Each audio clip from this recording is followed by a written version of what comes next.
Shalom Alaikum saudara-saudari terkasih dalam Kristus.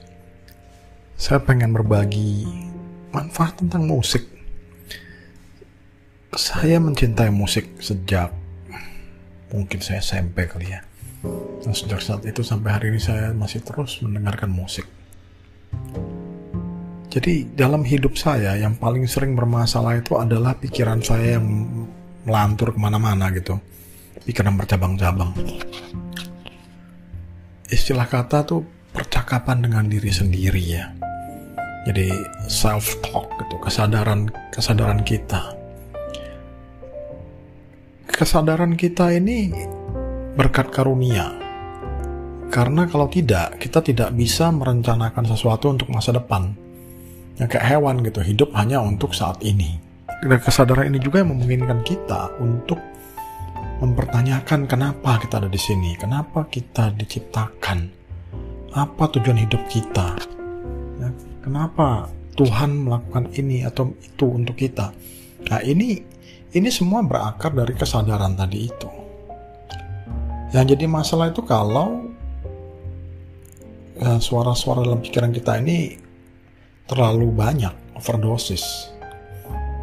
Jadi cuman banyak pikiran tapi nggak ada tujuan gitu ya. Jadi berisik gitu pikirannya. Ini juga yang menyebabkan orang jadi insomnia karena terlalu banyak pikiran yang tak terkontrol. Nah, pikiran ini juga ada dua kutub ya yang paling umum. Satu optimis, jadi merasa diri lebih hebat, lebih baik dari kenyataan. Ya, jadi ini sebabnya kenapa banyak orang merasa gajinya nggak cocok gitu, nggak pantas. Kenapa gaji saya kok rendah sekali gitu, padahal saya jago. Ini karena dia optimis gitu, jadi over value, menilai diri sendiri terlalu tinggi. Walaupun sebenarnya tidak sehebat itu. Nah, kalau suara pikiran ini terlalu tinggi, jadi masalah gitu kan? Karena ini menyebabkan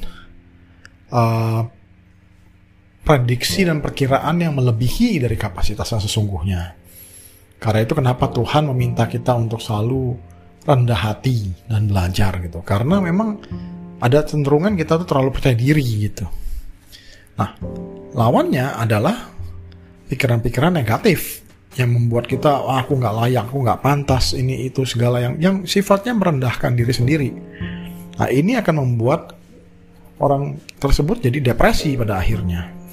Ya contoh, kalau kita kebanyakan baca berita ya, pasti bikin stres. Karena bencana di sana, bencana di sini. Kenyataannya ya belum tentu gitu, nggak seburuk itu juga.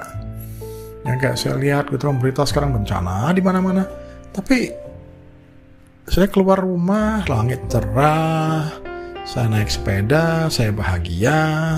Saya bisa dengarkan pengajaran dari Romo-Romo gitu kan, ya hidup penuh berkat gitu sebetulnya. Jadi ya sudahlah, walaupun dengan adanya PPKM segala apa ini itu, orang bilang pandemi apa, tapi kami sehat semua dalam lindungan Tuhan, ya syukuri saja kan. Nah ini salah satu contoh gitu dari pikiran-pikiran negatif tadi. Dan ini juga perhatikan ya, karena banyak sumber-sumber pikiran ini datang dari luar ya, dari berita-berita yang kita serap, dari sosial media dan sebagainya. Karena inilah adanya doa-doa yang menenangkan ya, seperti rosario, praktek-praktek meditasi ya. Dan ini semua bertujuan untuk menenangkan, membuat suatu kontrol agar pikiran jadi lebih terkendali. Nah, tetapi secara alami ya, kalau kita di alam, apalagi kalau kita tinggal di dekat aliran air ya, nggak usah air terjun gitu loh kasarnya. Tapi kalau kita bicara sungai aja, ya banyak pohon atau apa gitu, itu banyak suara. Suara daun-daun bergesekan, hewan-hewan ya, burung, hewan kecil sana sini, bunyi air mengalir gitu. Itu bersifat menenangkan. Karena ternyata gelombang suara itu langsung masuk, diterima oleh otak. Dan terjadi sinkronisasi dengan gelombang pikiran. Lawannya adalah suara-suara industri. Kemacetan, yang bunyi klakson di mana-mana, bunyi mesin-mesin, itu membuat orang jadi tidak tenang. Cenderung menimbulkan kegalauan dan pikiran yang kacau. Makanya kenapa lebih banyak orang stres di kota besar ketimbang di pedesaan. Nah, bagaimana dong kalau kita tinggalnya udah keburu di kota gitu ya, dan tidak bisa pindah ke desa yang kondisinya ideal gitu. Nah, untuk menenangkan pikiran, musik terbukti efektif. Terutama lagu-lagu klasik, ya, lagu-lagu rohani yang indah, yang memuliakan Tuhan, juga lagu-lagu jazz ya, yang bersifat menenangkan gitu, bukan yang hingar-bingar gitu loh. Jadi nggak semua lagu klasik juga baik gitu ya, karena banyak yang hingar-bingar juga. Tapi lagu-lagu yang mempunyai ritme yang menyerupai suara-suara alam, Anda bisa search nanti ya, itu sangat efektif untuk menenangkan pikiran kita. Jadi pikiran tenang dan menenggelamkan suara-suara pikiran diri itu tadi, ya, pembicaraan dengan diri sendiri. Itu jadi hilang, tidak muncul. Dan meningkatkan juga hormon-hormon bahagia dan memperbaiki pertumbuhan. Anda boleh cek ini, Anda Google aja ya, Anda search lah.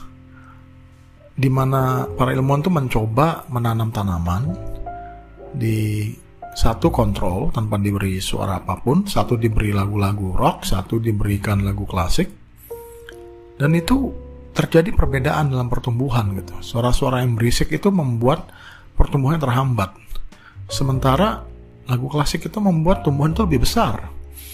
Jadi pertumbuhan lebih baik. Kalau dalam kehidupan kita sehari-hari, untuk orang-orang dewasa seperti saya yang sudah tidak bisa tumbuh lagi, itu artinya juga memperbaiki daya regenerasi. Otomatis saya jadi lebih sehat dan lebih bahagia ya.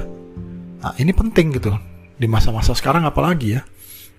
Dan musik juga nggak mahal kan. Anda bisa download aplikasi buat musik, Anda bisa cari-cari di channel-channel YouTube, banyaklah sumber-sumbernya kalau mau. Nah, dan musik ini buat saya lebih mudah daripada meditasi. Kalau meditasi saya mesti benar-benar fokus, menenangkan diri dan sebagainya. Musik saya tinggal nyalakan dan nikmati. Secara alami pikiran saya akan tenang sendiri. Suara-suara dalam pikiran saya akan lenyap dan saya mencapai suatu ketenangan. Jadi saya nggak perlu susah payah gimana, langsung bisa dapat ketenangan yang sangat saya butuhkan di tengah gelombang berita-berita negatif. Nah, saya harap Anda semua juga cobalah terapi sederhana ini dengan mendengarkan musik untuk memperbaiki kesehatan dan ketenangan hidup kita. Tuhan memberkati.